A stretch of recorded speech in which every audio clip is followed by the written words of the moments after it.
વાયુસેના દિવસની ઉજવણીના ભાગરૂપે વાયુસેના સ્ટેશન ભુજ દ્વારા અત્યાધુનિક ઉપકરણો અને સંપત્તિઓનું પ્રદર્શન યોજવામાં આવશે। વાયુસેના દિવસની ઉજવણીના ભાગરૂપે વાયુસેના સ્ટેશન ભુજ દ્વારા આગામી 4 ઓક્ટોબરના રોજ અત્યાધુનિક ઉપકરણો અને સંપત્તિઓનું એક સ્થિર પ્રદર્શનનું આયોજન કરવામાં આવ્યું છે। આ કાર્યક્રમ ભારતીય વાયુસેનાની કાર્યકારી ક્ષમતાઓ અને તકનીકી કૌશલ્યનું પ્રદર્શન કરશે, જ્યારે જનતા અને વાયુસેનાના યોદ્ધાઓના પરિવારોને સેવામાં રહેલા સાધનોના વિશાળ સ્પેક્ટ્રમને જોવાની તક પૂરી પાડશે। આ પ્રદર્શનમાં ફાઇટર એરક્રાફ્ટ, સપાટીથી હવામાં પ્રહાર કરતી મિસાઇલ સિસ્ટમ્સ, રડાર, પરિવહન વાહનો, ગરુડ સ્પેશિયલ ફોર્સિસ સાધનો અને વિવિધ ગ્રાઉન્ડ સપોર્ટ સિસ્ટમનો સમાવેશ થશે।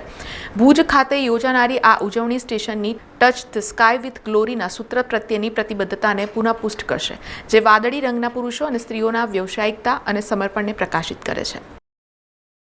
સમાચારોના સતત અપડેટ માટે TNN ન્યૂઝને YouTube પર સબસ્ક્રાઇબ કરી બેલ આઇકોન પ્રેસ કરો અને અમારી સાથે જોડાયેલા રહો Facebook, Instagram અને Twitter ઉપર।